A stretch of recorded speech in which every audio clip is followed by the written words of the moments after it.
It's the Jersey Blitz, NJ.com's high school football podcast.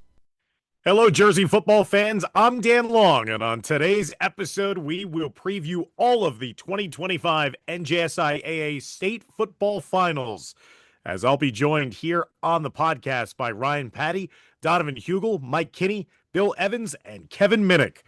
And we will kick things off with the non-public B final, which will be the first state championship game that'll be played on Friday, the day after Thanksgiving at MetLife Stadium, a 10 a.m. start time.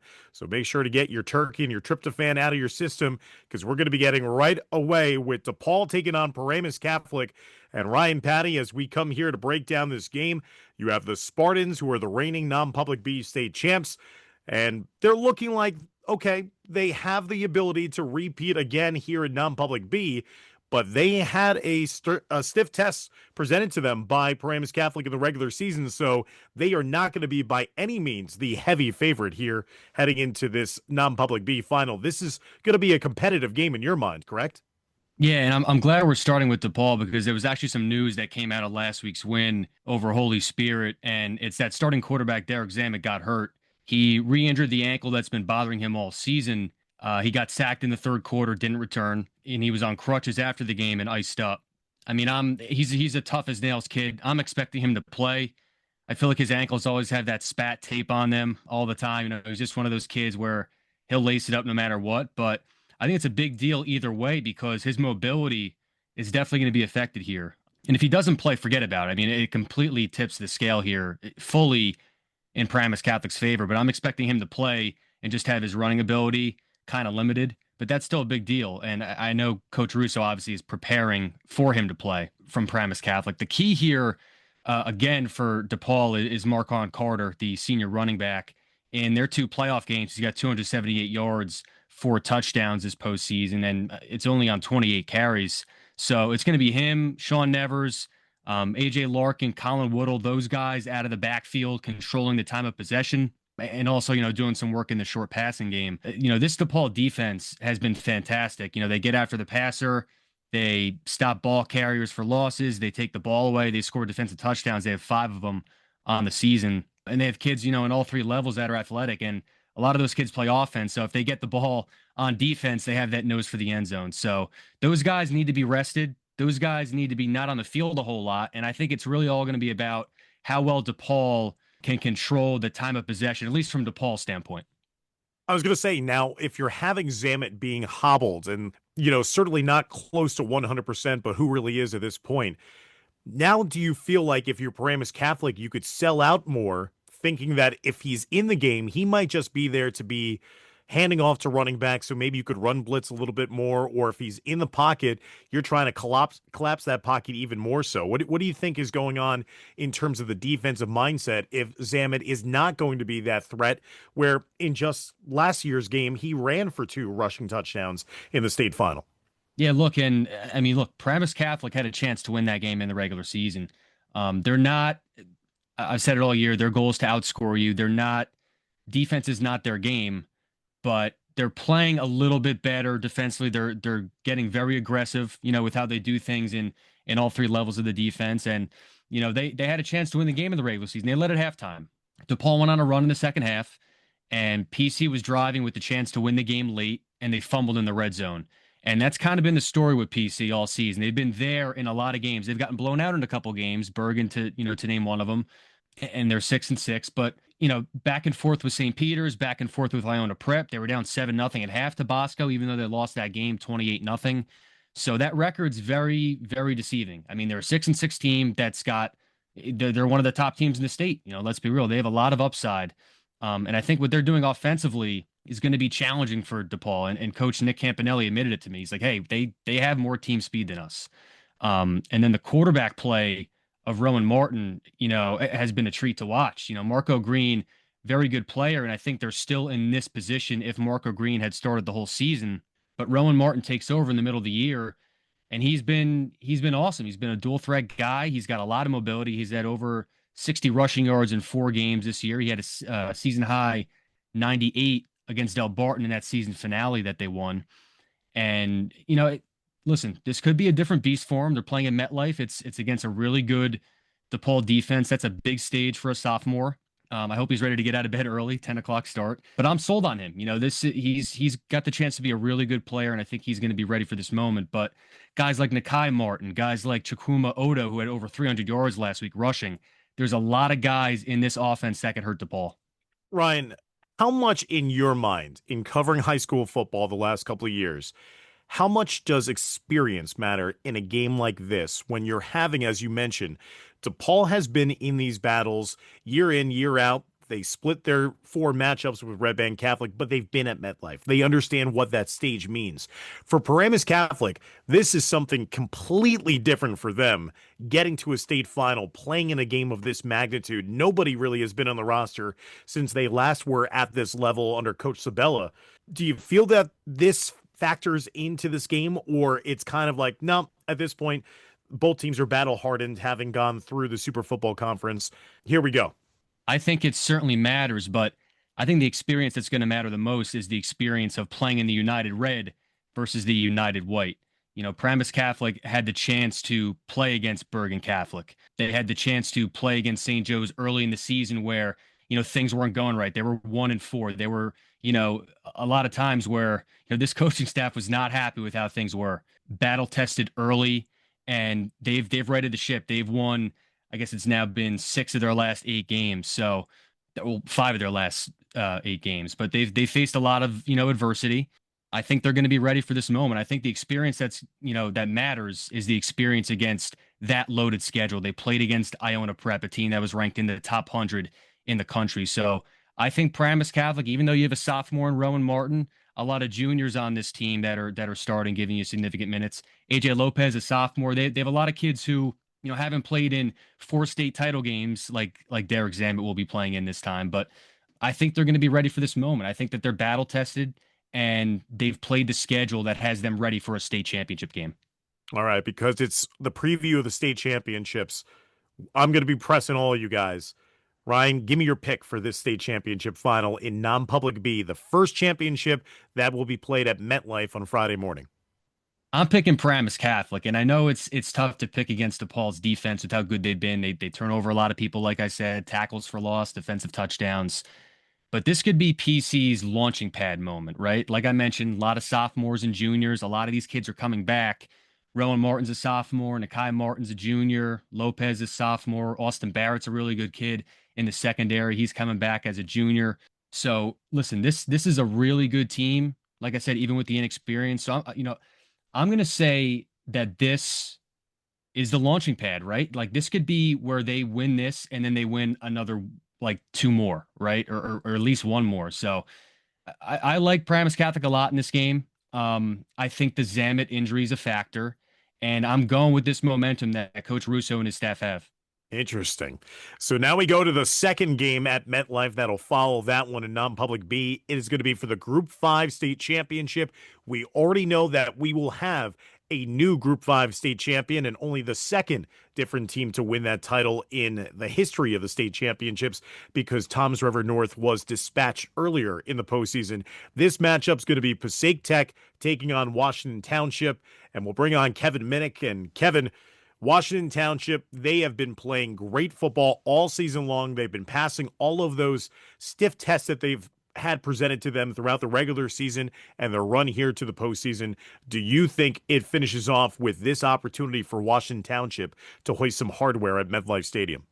Yeah, Dan, I think it took me a few weeks to kind of get my thoughts together with this team and this program because I know it so well. And once the tournament started and they opened up with Hal and they put a 41-0 win on the board, I kind of thought, okay, this is their year.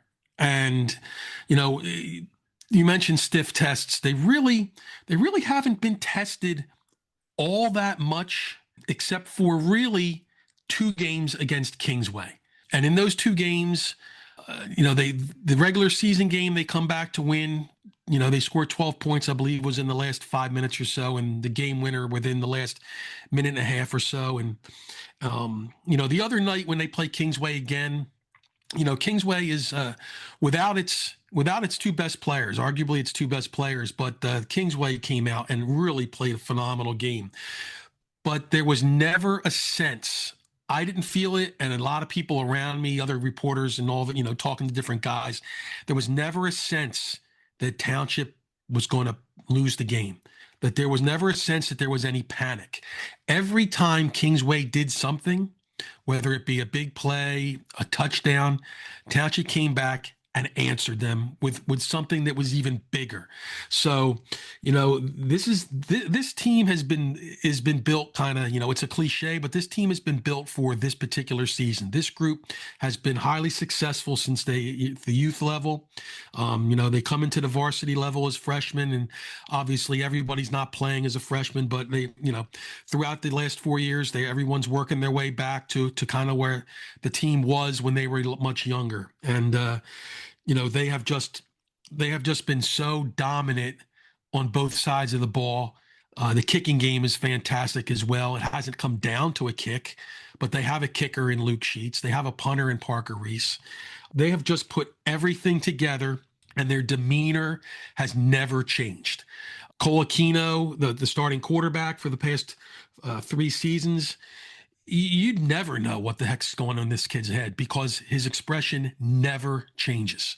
He's on the field, does what he's supposed to do, whether it's a touchdown or a turnover, comes off the field, sits down, gets the iPad out, looks at the previous set of plays, get the ball back, he goes back out there. You'd never know anything happened. So they just have a lot of talent, a lot of experience, and kids who have clearly rose to the occasion game in and game out this year. And they're just playing championship level football. And if you go back now, in retrospect, they've played championship level football all year long. And Ryan, their opponent, the Bulldogs of Passaic Tech, this is the second time in a couple of years that Passaic Tech has made it to the championship round. They are playing their best football this season after they were getting roughed up a bit early on, but obviously the difference of having a veteran quarterback in the lineup has now propelled them to a chance once again to bring home their first ever state championship at Group 5. Yeah, I've been preaching it, to the choir the last couple of weeks, Dan. Gabe Miles has made a difference. And, I want to start by saying that in every playoff game thus far, I've picked Passaic Tech. Some of the weeks I've been the only person to do so. But I'll be the first to say here, I think the deck is going to be stacked against them here. Township might not be the Toms River North teams that, took out the Bulldogs twice in 22 and 23. But this Passaic Tech team, isn't, what those Passaic Tech teams were with the Dye brothers, Cash Jones, all those studs. This team is still very dangerous, though.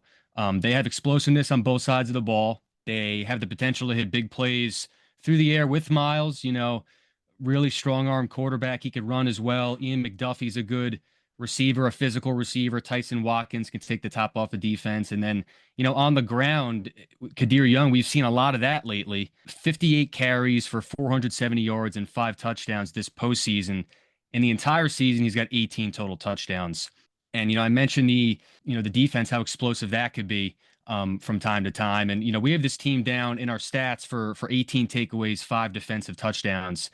But here's the thing. Washington Township has 33 takeaways, at least according to what we have, 7 defensive touchdowns. So Passaic Tech in this game has got to take care of the ball. Any turnover is backbreaking. And, if the Township defense isn't taking it for 6 points, taking a turnover for 6 points, that offense will, with Aquino, like Kevin mentioned, Colin Beeler, Paris Pratt, they have a lot of guys on that team that I saw as juniors at the Battle at the Beach when they played Northern Highlands in week 0 last year. Now those guys are seniors with 20 more games under their belt. And I was impressed then.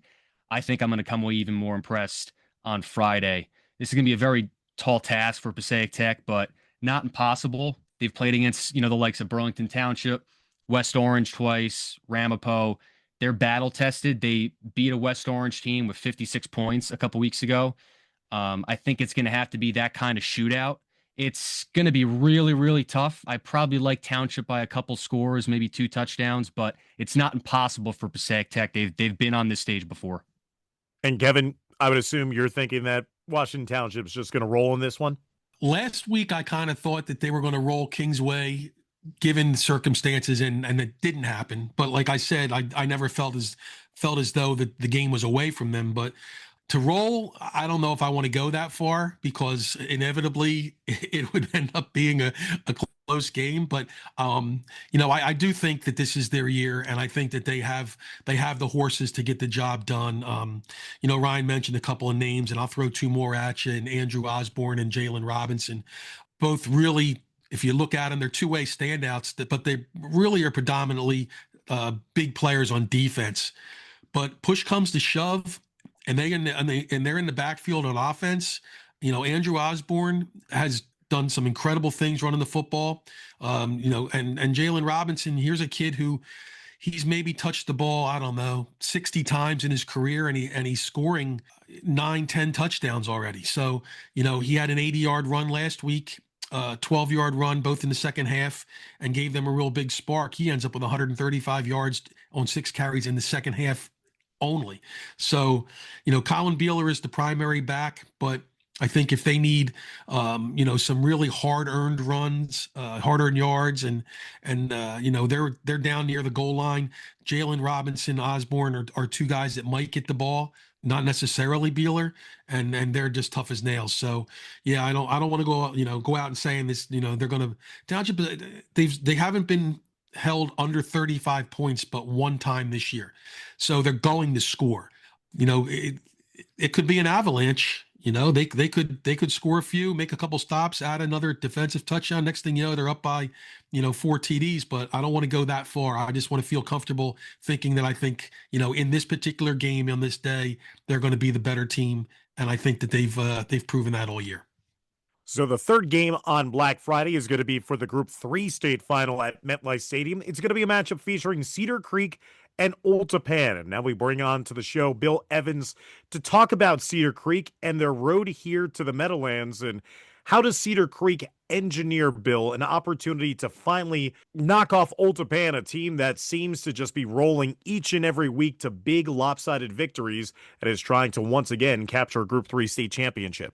Well, what we've seen the last few weeks is Cedar Creek, can pretty much go out there and score with anybody. Coming off a game against Holmdel, where I don't know how many people gave them a shot in that one. As well as Jack Cannon and that Holmdel team were playing, and they went out and won the type of game that they needed to, which was a 48-38 game. Frenchman Bethea, their senior quarterback, has really just blown up the last few weeks. Beginning of the year, was a little bit of a struggle for him. Really, this is his first full season as a starter.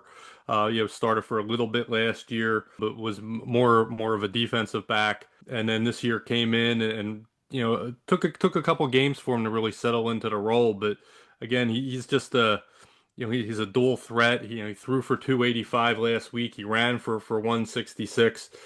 Brought them back from a 16-point deficit. And if he continues to play to that level, then they have a shot against anybody. I really do think he's the key, and they do have some other good guys that we've talked about before, like Amir Dunbar, who's ran for around 4,000 yards in his career.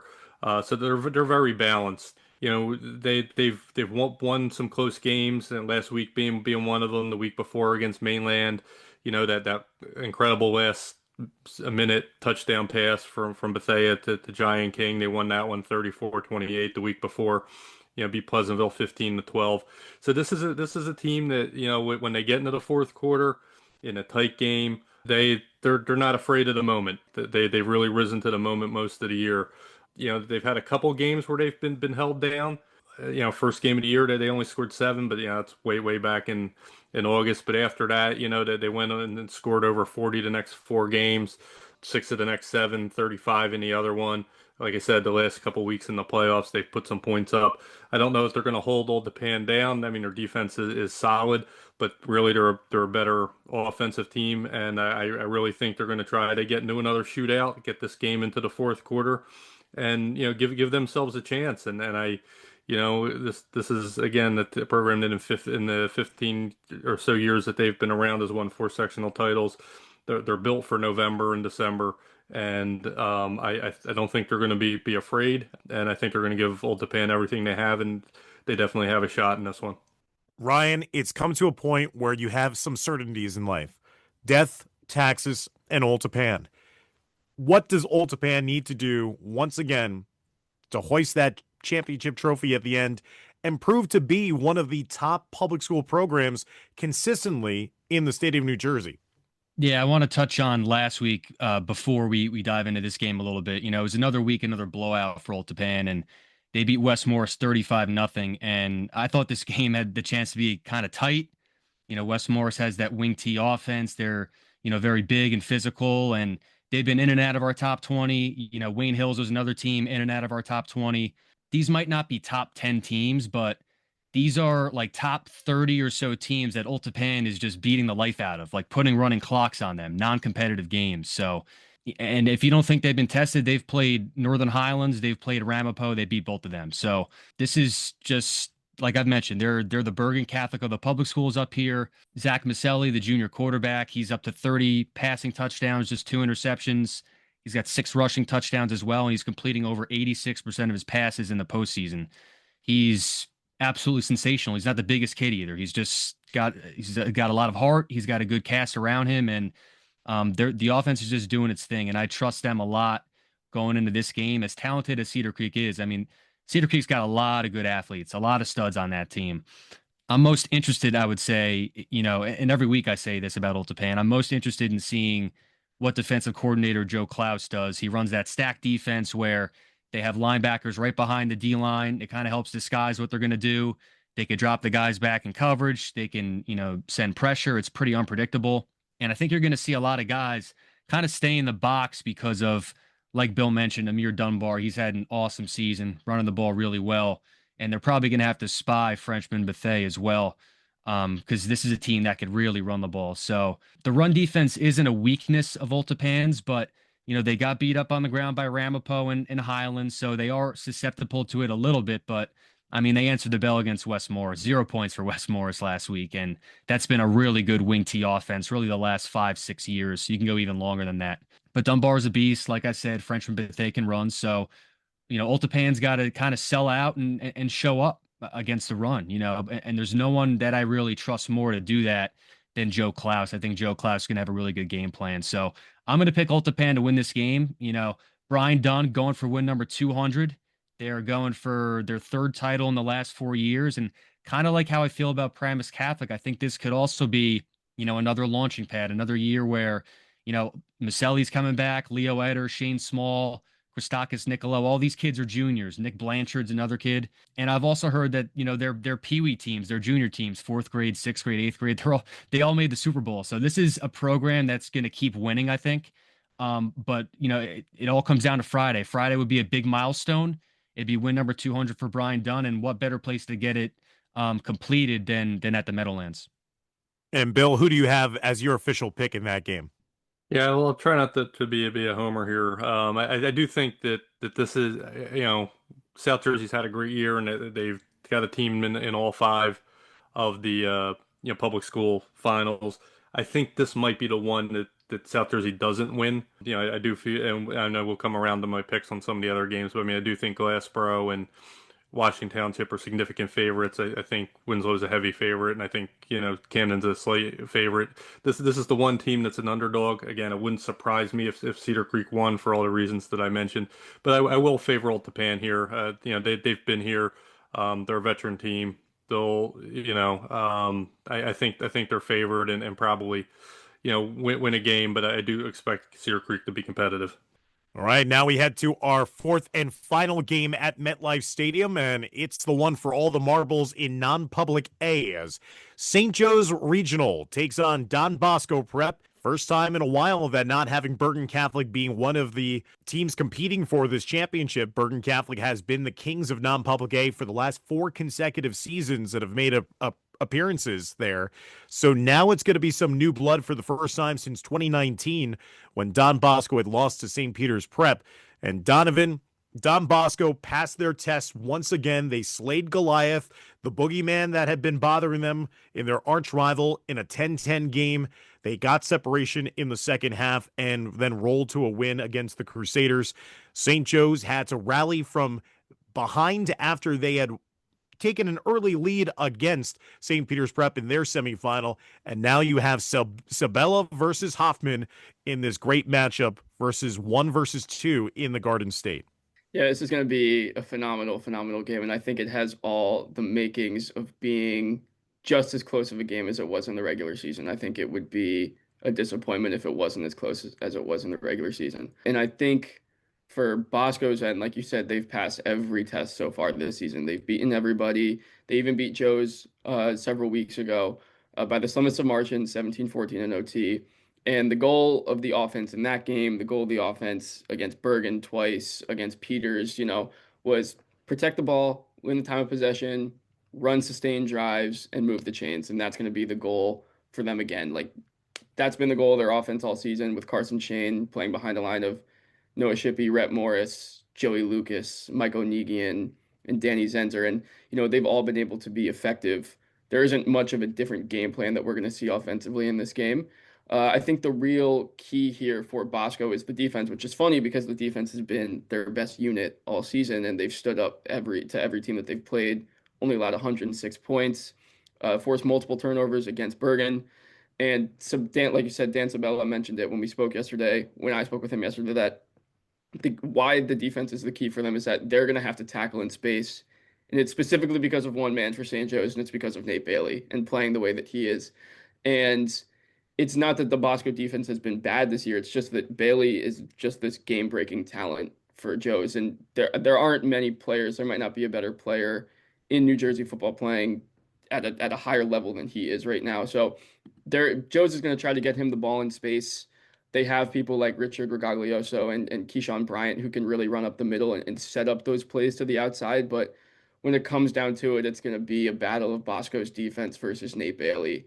And then which one will win, and it's going to be super, super, super close. Donovan, I was kind of surprised because going into the game that we called last week, which was just a crazy atmosphere in Ramsey of over 5,000 fans, Ryan can attest to that and how crazy an atmosphere was with Bergen and Bosco. It was a 10-10 game, third quarter. Bergen Catholic's defense had started to gain some support and get to Carson Shane. And then the back-breaking play that he delivered was that touchdown to Garachi. And then from there, it seems like his confidence was sky high.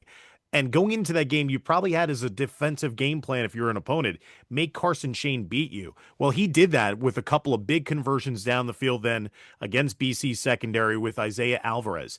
Do you feel that if you're Coach Sabella, maybe you can extend your offense a little bit and have confidence in having Shane throw it down the field against the St. Joe's secondary? Or do you not go away from your game plan that worked so well throughout the course of your first 11 games?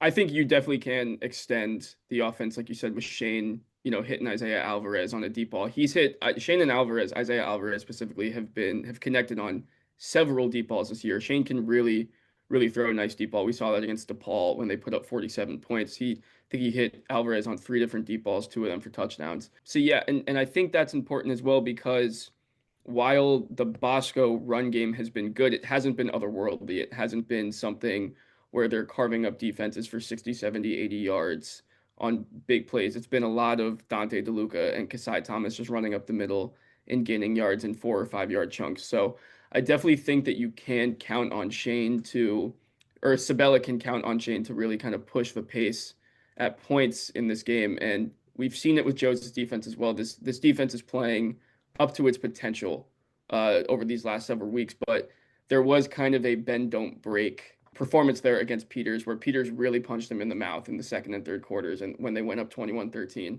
Tyler Bell, Hunter Watson were incredible in that game. There was a 31-yard bomb to Amari Jones. So, they had their plays against Joe's defense, and we saw it a couple weeks ago as well when Bergen put up that crazy comeback against Joe's in the second half that Joe's defense kind of hit a wall a little bit, and teams were able to make plays against them. So I think that there is certainly going to be a time in this game where Sabella is maybe going to roll Shane out and have him throw a deep ball, or he's just going to have him deep in the pocket, and you're just going to see Zakai Murphy, Isaiah Alvarez, Jeremiah Alvarez, JT Garachi just like run go routes down the middle of the field, and we'll see which one of them Shane can hit.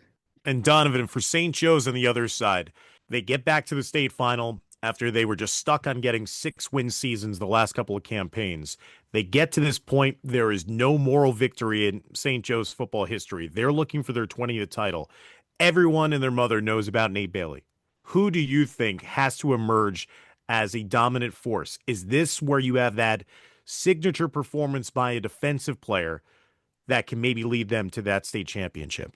I mean, Taj Gray, like Taj Gray, Chaz Gray, Cam Amy, like there are several names on this Joe's defense that can have a game-breaking type of performance for Joe's. And I think, Taj Gray, he's the big one. He's the big name. He's the 5-star recruit. He's one of the highest recruits in the country in his class. But I mean, his older brother Chaz, for my mind, came into the season pretty underrated. It's a 3-star, and now he's a 4-star recruit. Cam Amy has been terrific. Their DBs, their linebackers, their line has also been terrific. There's a reason why. I mean, they only gave up 17 points to Bosco the first time they played. Like, this defense has the ability, and they shut Bergen down in that first half. Obviously, we know what happened in the second half. But the first half was, I think we saw what this Joe's defense can do. And for my mind, just to answer your question, I mean, for me, it's Taj Gray. Like, Taj Gray is a superstar. He's a heat-seeking missile off the edge. He can really kind of carve up an offensive line. So yeah, I think it's Taj Gray who is going to be able to kind of have that game-breaking, performance where he's going to line up as a linebacker. Is he going to sit there and kind of spy, or is he also going to rush the quarterback? And against, like, he's a sophomore, but there's also another sophomore on the end of Carson Chain. And I think when you see Taj Gray rushing, you kind of get big eyes and you don't know what to do in that instance. And so I think it's going to come down to, what type of performance can this defense do? Is it going to be another bend don't break performance for them where Bosco can kind of ding them at times? Or is somebody like Taj Gray going to be able to take over and really kind of make life difficult for Bosco? All right. Speaking of difficult, it's time. What's your pick in this 1 versus 2 showdown? Everything on the line, state championship. Someone's going to end a long drought by their lofty program standards. Who's emerging as the non-public aid champion in your mind? Really doing it to me here, Dan. I think Nothing easy at this point in the season. Not and for this game specifically, I think by the slimmest of margins, I favor Bosco by 3 points, 10 points, like a one possession game, I think in my mind, 21-14, 20-14, 17-10, something like that in my mind. And I think another factor for me here is that Joe's special teams has struggled at times this season. They really struggled against Bosco the first time they played. They had a PAT blocked on Friday night. So I think that is something that they're going to have to clean up coming into this game. But yeah, I think, when you have somebody like, I mean, it's so hard to pick against Nate Bailey, and Lamar Best is also back in the lineup.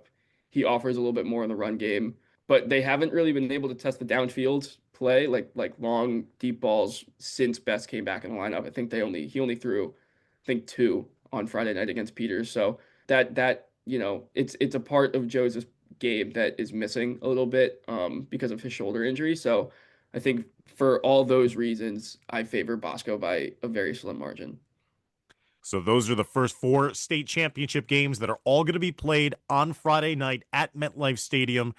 So it's going to be a lot of fun to have that quadruple header. And of course, we'll be broadcasting each and every one of those games at MetLife, and then in the following 3 games that are going to be playing at Rutgers. As we now shift gears and looking at the games that are going to be at SHI Stadium, this is going to be the first game on Sunday, the Group 1 final, Cedar Grove versus Glassboro. And we bring on Mike Kinney onto the show for the first time. And Mike, it's a rematch of last year's matchup. That was obviously one-sided in favor of Glassboro. You have a retooled Cedar Grove team that found a way, and talk about first that thrilling way that they punched their ticket here back to the Group 1 state championship with a long field goal to send them packing to Rutgers. Yeah, Dan, I thought Cedar Grove had its amazing moment in the fourth quarter against Mountain Lakes two rounds earlier when Cedar Grove hadn't scored for 3 quarters and the offense looked flat and Mountain Lakes was really owning them. And Cedar Grove scored 22 points in the fourth quarter to pull out that win. I thought, wow, that's remarkable. That's their game. That's going to be their signature finish of the season. And obviously that's all changed against Butler. Cedar Grove was down like 10 points going in.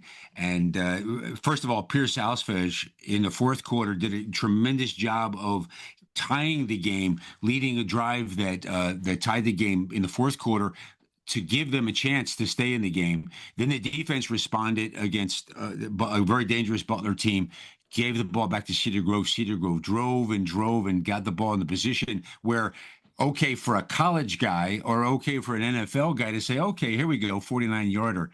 I mean, Sebastian Kovacs, what an incredible job. Ball was in the middle of the field. And not only did he kick it, Dan, but he kicked a 49-yard field goal, obviously his career high, with honestly about 12 yards to spare. I mean, I was going to say, I saw it with a highlight, and I'm Yeah. like, that would have been good from 50 plus. I don't think there's any doubt about it. That's a 50-plus kick, and that's amazing. And that just shows the constitution of these guys. You know, Cedar Grove all season, they kind of started the season with doubt around them that, oh, these guys can't be last year's team. They lost too much talent. They lost, honestly, two generational players from last year's team in Jackson Maurice and in Stephen Paradiso, the quarterback and the receiver. These guys were two of the best who ever played for Cedar Grove. They were gone. They played against Glassboro, and Glassboro handled them. And this Cedar Grove team just refused to accept that doubt. And they fashioned themselves week after week as a better team. They were 5-3 at one point, looking like, okay, nice season, but it's sort of an average season. They'll be back next year with some of these guys, and they just refused that, and they just became a team that would not lose in the playoffs. And now they got a chance. Second year in a row, they got a chance. And how many teams can say that? They got it, to the state final 2 years in a row. And Bill, now they run into that immovable object that has been just taking apart opponents throughout the entire course of the season. They've got the swagger to their game. They've got the confidence. They've got the incredible talent that is everything that you need to have a dynasty. And now Glassboro once again comes calling against Cedar Grove. Is this a coronation that we've been seeing that's going to be happening years and even now this season, weeks in the making? Yeah, as Mike mentioned last year, this was a game that the Glassboro won 56-14. While Cedar Grove was rebuilding this year, Glassboro was not. This is a team that is just as good as last year's Glassboro team, if not better. They brought almost everybody back. Now, one guy they didn't bring back was Kenny Smith, who ran for over 400 yards in that state final last year. So Cedar Grove will be happy not to see him. But this is still a team with a ton of weapons. Again, almost everybody back from that squad last year. We'll be playing in this game as well. When you're talking about Amari Saab and Xavier Saab, Brandon Simmons, Tashim Butler, Jack O'Connell. You can go on Devon Barr. I mean, this Glassboro team brought a lot back. Had a lot of expectations this year.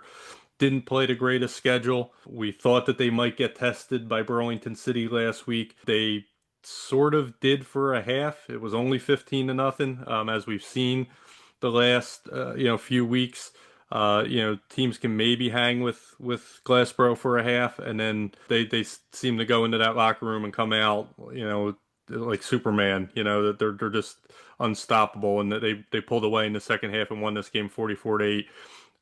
Thought this was going to be their toughest test of the season, and they go out there and win it by 36 points. That just shows you how good they are. What they've done the last few weeks too. Amari Saab, senior, has a lot of scholarship offers from some of the top schools. He was basically a running back his freshman year. Shifted to wide receiver the last couple years. Only had less than 15 carries the entire regular season.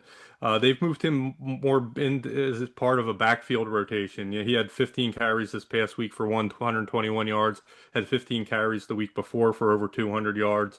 They still have a few other guys back there like Devon Barr, like JoJo DeLeche, who's a transfer this year. So they've got other weapons, but Amari Saab's been running the ball a little more. I think that's made them even more explosive, in addition to the tremendous passing game that they've had with O'Connell there and Xavier Saab and Mekhi Parker on the outside. And on the other side of the ball, Brandon Simmons, who was last year's Defensive Player of the Year for the entire state, was having a pretty good season up until a few weeks ago, and is just now is having an unbelievable season. He has 25 sacks this year. 15 of them or 14 of them, I'm sorry, are in the last 5 games. He is really finishing with a flourish. The Eastern Michigan commit, and I'm sure he's going to want to go out there and leave an impression in his last high school game. along with the rest of that defense that's been playing really well. As I mentioned, they only gave up 8 points last week. Dante Davis came into that game, Burlington City's running back, with over 2,000 yards, and had minus rushing yards. So, I'm not sure how Cedar Grove's going to attack them. Probably through the air. But that's not a weakness either. This is just an awesome team. Looks like they're going to go out and win their second state title. Will graduate a decent amount of talent this year, but also brings back a lot. So yes, this could be just another step on the way to a dynasty. So now looking at the second game that's going to be on Sunday night at SHI Stadium on the campus of Rutgers University, it will be for the Group 4 championship, as it's a matchup featuring Ramapo and Winslow. Now, we have not talked about any public school more than what we've talked about Winslow, and rightfully so. They've been seen as the number one team in New Jersey that is not a non-public. They've challenged themselves against non-publics, against national powerhouse teams, and now they've passed the test in state. Bill, last week, they were severely challenged and seriously challenged by a Brick Memorial team. I thought maybe it would be a shootout and Brick Memorial could stay with them in terms of putting up the points, but it was a low-scoring affair, and Brick Memorial did something that no other public school was able to do in quite some time and hold down that Eagle offense. Does Winslow now use that as motivation after that scare that they survived and really show their A game here in the state championship against Rampo? Well, Dan, I think I'll speak to that. Me and Bill were at that game last week, but, Bill Belton said after the game, and I was kind of surprised when he said it, that he said, we needed a game like this. And I was kind of like, I really caught me off guard. I don't expect the coach to say he needed a game like that in a state semifinal where you lose, you go home. And they came pretty close. Brick put up a very, very good fight in that game. Brick took advantage of their opportunities. They did a few things that some other teams hadn't been able to do in recent weeks against Winslow. But Winslow found a way to make a big defensive stop when it needed most. They caught a little bit of a break with a missed field goal. And, they turned it up defensively on Brick's last possession of the game with a little bit under 2 minutes left to seal it. But, to say you needed a game like this at that point, I don't know. But maybe Bill's right. They had been cruising along. They had won 9 in a row, now 10. They played IMG, they played Bergen Catholic, and took away some valuable lessons. I know that they were not happy that they lost. I know they weren't happy in the manner in which they lost to Bergen, especially. But, from that point on, they really stepped on the gas and pretty much, dominated every opponent that they played.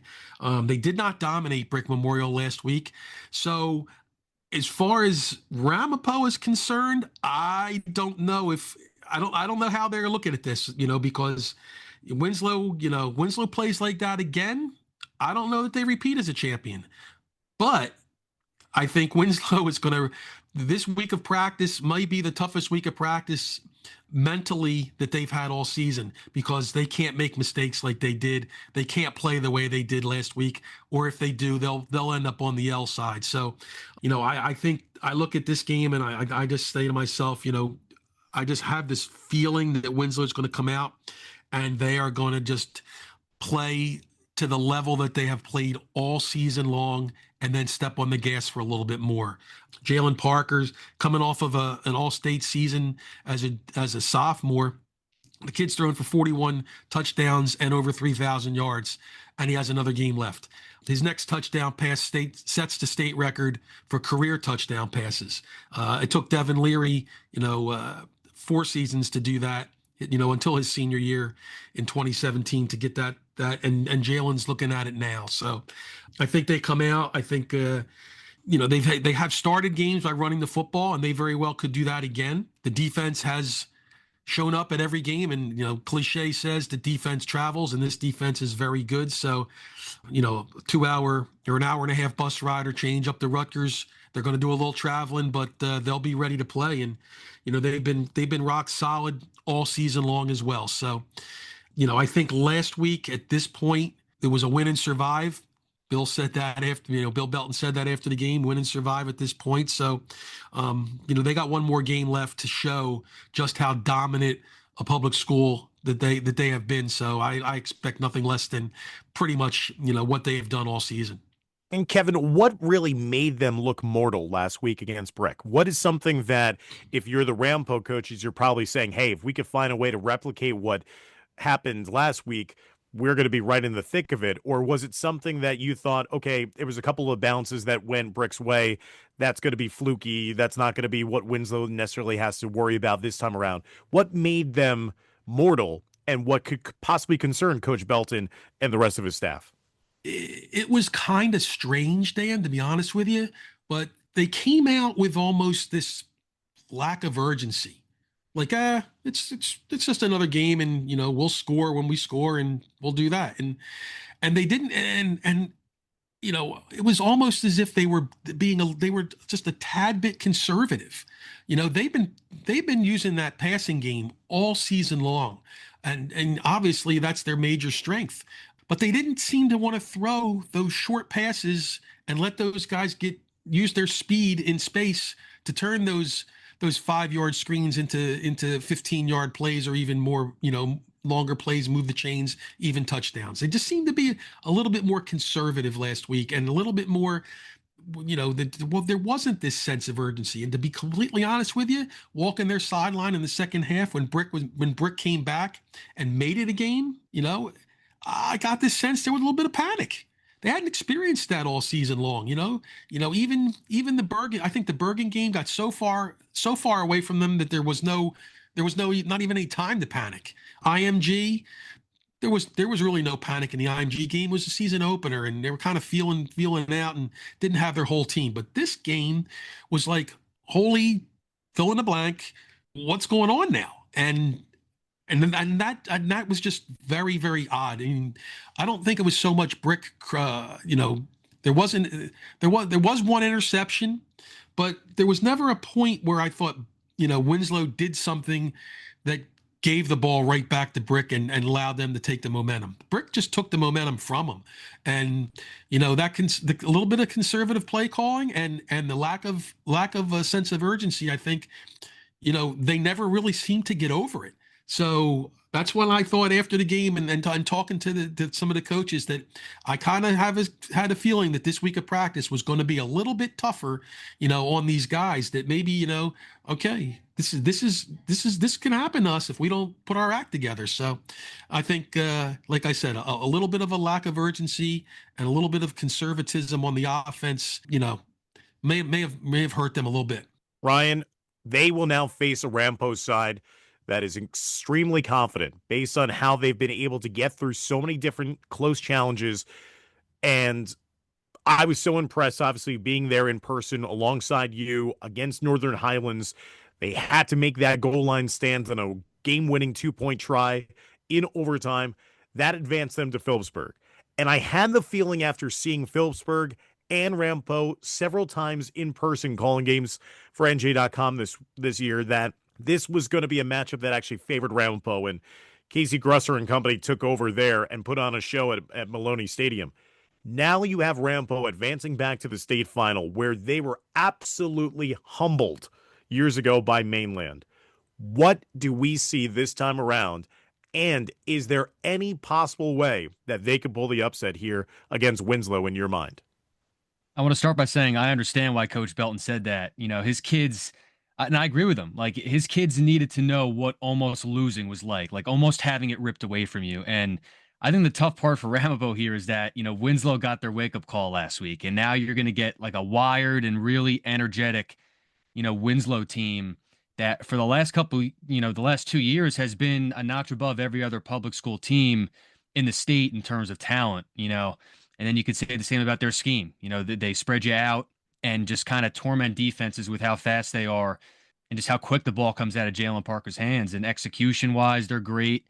And Coach Belton's a great decision-maker on the sidelines. So I think that, this is a state final now. So they got scared to death last week. And, I think you're going to see a very locked-in Winslow team. And I think that could be bad news for Ramapo. But we have to consider here for the Raiders is that, this is a team that runs the ball incredibly well, right? Casey Grusser has become the team's best rusher because a lot of those pass plays where, there's not a whole lot there, he turns them into run plays and they go for big yards. He's had a lot of really long runs this year.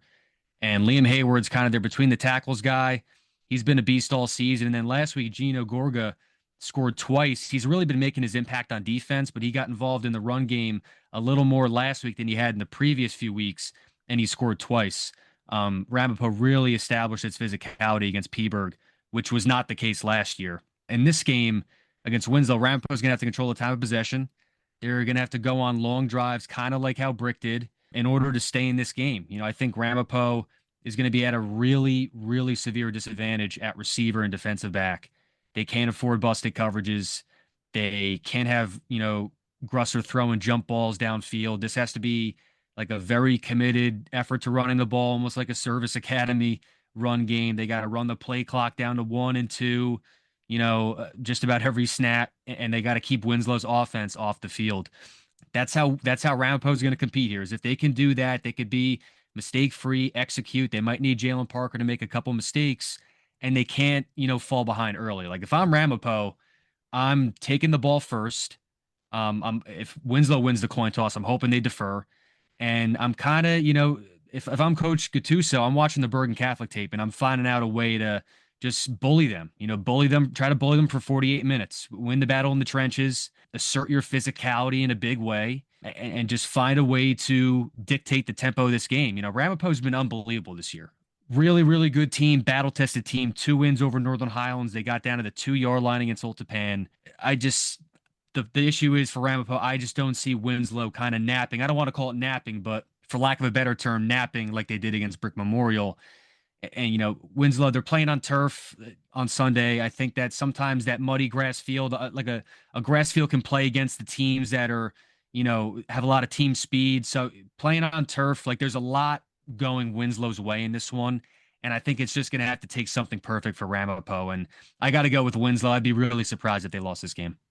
So that's a look at the Group 4 final, and now we shift to the final championship game that's going to be played, and this is going to be on December 3rd because these two teams are going to be competing in their traditional Thanksgiving Day rivalry games. So the NJSIAA moves this to the following week, so that's where we'll have the nightcap of the 2025 football season here in the Garden State. It's a matchup in the Group 2 final, Shabazz versus Camden. So again, we will have a new state champion here at Group 2. A round that was dominated the last couple of years. Rumson Fairhaven before that. We had Westwood and Caldwell before that. So now it's going to be Shabazz, Camden, Mike Kinney. A Shabazz team that, again, I was able to see early in the season, and now it's going to be bookend. I'll see them at the very end. This is a team that has had a lot of new faces come into the program, and they have all melded together, and now they're producing an opportunity here to bring home a state championship when they were the runners-up a season ago against Rumston. Yeah, Dan, exactly. I think the melding is really at peak form right now, too. It's been a season-long process. When you get transfers that come in and some aren't eligible for a couple of weeks, and the younger transfers come in and they're ready to go early in the season, but they don't know their teammates, and it's a whole new system anyway with the first year coach Nazir Gaines. So there was so much new early in the season. I think the greatest thing that Shabazz did in that early season with so many unknown parts was they played the schedule they played. It was such a tough schedule to start. West Orange has his first game, a Group 5 school. 2 games later, they played St. Peter's Prep. They got housed by St. Peter's Prep, 50-0. And Nazir Gaines just shrugged and said, good. That's, we kind of knew that was going to happen, and now we move on from there. We learned all of our faults, and now we improve on them. And that's exactly what Shabazz has done throughout the season. They've improved on those. I mean, Kareem Costin has been the anchor as far as the offense goes. He's the kid who lost his starting job last year after 3 or 4 games and just learned and got better. And now he was the starting quarterback, and he was the glue of these moving parts of all these new players. Guys like Nazir Richardson, Nozim Brown, transfer from St. Joe's, and Fahim Osman, transfer from Bergen Catholic. Guys who played for, tremendous programs and came in, and now they're ready to contribute as they hoped they had at St. Joe's and Bergen Catholic. I mean, Fahim Osman scored 4 touchdowns last week against Westwood, and I think Shabazz probably played its most perfect game last week against Westwood. Defensively, they were on point in all elements. Their pressure was great. Linebackers Zykeir Best and Zayden McDonald and Assad Reynolds were fantastic. And the secondary, Westwood just couldn't do anything against that secondary. And those are the pieces that have to be in place against Camden. Camden's got tremendous speed. Camden can get it outside on the perimeter and just kill you. And Shabazz has got to put smart pressure on with Adekunbe, Adeteo, and the secondary of Brown and Nazir Richardson and Raekwon Clark have got to be as sharp as they possibly can be in here. But let's not forget these two teams have a Thanksgiving Day game. Shabazz is playing Weequahic, and the interesting part about this, it's the same scenario as last year where Shabazz was going to a state final and they lost a tough game to Weequahic on Thanksgiving. But this is different because they're facing a Weequahic team that was disqualified from the playoffs. This is Weequahic state final. It's always a big game. It's the Soul Bowl. It's always a big game. Doesn't matter if they were both eliminated in week 1 of the playoffs, it'd still be big. But this is huge for Weequahic because Weequahic, this is their state championship game. Shabazz has lost 6 in a row to Weequahic. And the alum at Shabazz are getting a little edgy. You know, they're hearing it from the Weequahic people. They do not want to lose this game, and yet they know the prize at the end is the state championship. So interesting how Shabazz is going to respond to this Thanksgiving Day game and how they're going to play their pieces because they don't want to show too much against Camden. But as far as things in the right place, they're here for Shabazz. They're going to be presenting themselves against Camden with their best possible product. I'm very confident of that. Bill, now you have on the other side of the coin here, the Camden side, that how motivated are they going to be to come here now after their Thanksgiving game and then play for that state championship that has eluded them in previous incarnations of this tournament, and even getting bowed out and eliminated by Rumson and the like in previous rounds leading up to this. Camden here firing on all cylinders. How do you see this matchup playing out? Yeah, I think they're going to be incredibly motivated. As you mentioned, they've been on the cusp. You know, they lost to Delsey in the semifinals 2 years in a row. Last year, got bounced in the sectional final by Point Borough. So yeah, this is a team that's, you know, kind of felt like the last couple of years they had a chance to win this state title, and just, you know, all those games were especially 2 of the 3, the first Delsey game and then the Point Borough game were, you know, like 1-score games. They're real competitive. They felt like they could have gotten over the hump and done this already. I said it before. I mean, I think this is, at least out of these past couple years, I think this might be the most talented Camden team, and they're definitely peaking at the end of the season. A lot of that has to do with their quarterback, Ahmad Jones, senior, transferred from Pleasantville, had to sit the first 3 games. His next 4 games, he did not throw a touchdown pass. So it was week 8 of the season, the last regular season game before their starting quarterback threw a touchdown pass when they played Lenape. But since then, he has just been on fire. He had 5 against Manasquan, he had 3 against Wall. Last week against Haddonfield, threw 2, ran for 1. It is really just, you know, kind of settled into this role and has made them really explosive. They got weapons on the outside. The best one is probably Ibn Muhammad, who's going to Syracuse. Had another touchdown this past week. But, you know, they had 6 touchdowns against Haddonfield, 5 on offense, 1 on defense, and they were scored by 6 different players. There's just a lot of talent on this team. They're really balanced. And you know, you look at the beginning of the year, they didn't score more than 28 points in their first 7 games. And then, you know, in the last 5, they've scored 48, 53, 46, 43, and 37. So this team is clicking. They're playing their best ball. What they did against Haddonfield to me was stunning, to be honest, because they beat Haddonfield 37-18 on their field.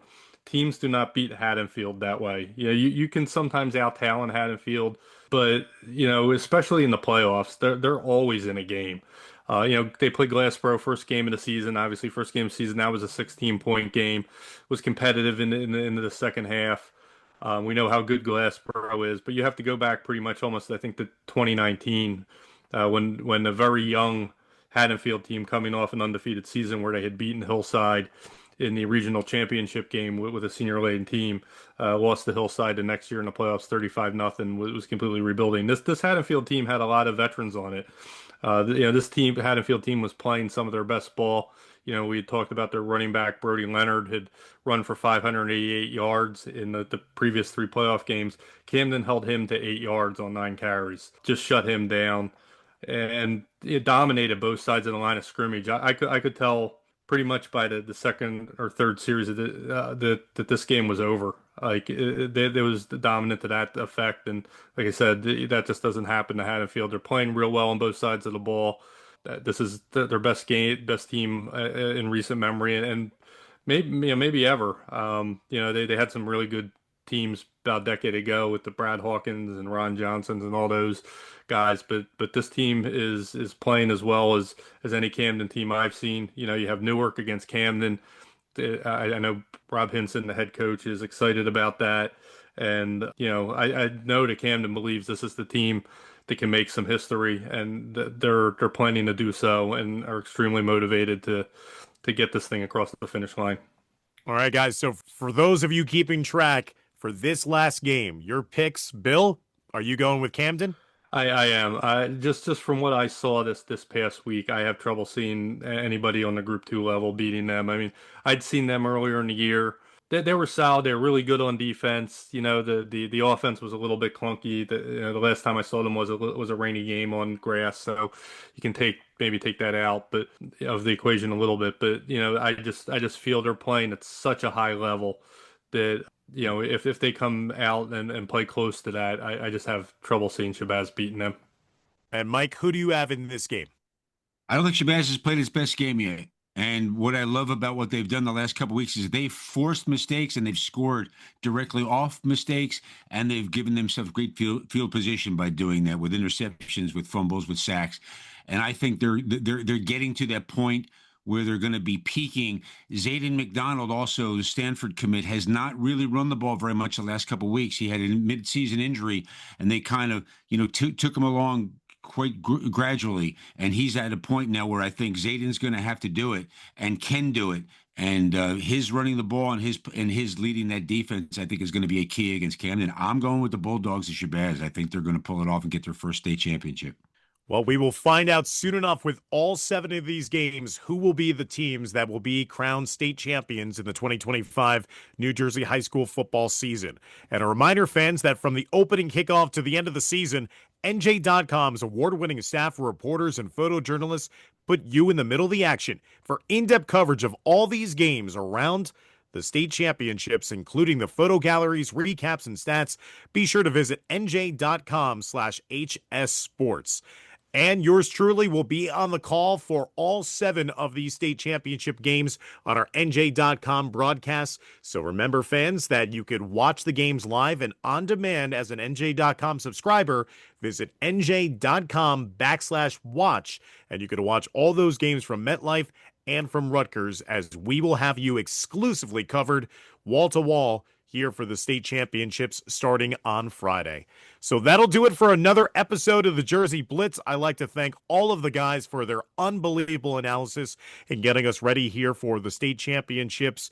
Ryan Patti, Donovan Hugel, Mike Kinney, Bill Evans, and Kevin Minnick doing an extraordinary job. We miss you, Joe Zadalis, but again, with no short team in the field this year, we'll just wait for you with our final show of the season. Luis Torres doing an exceptional job of producing. So for all the guys, I'm Dan Long saying so long, and we'll see you at the state championships this weekend here on NJ.com.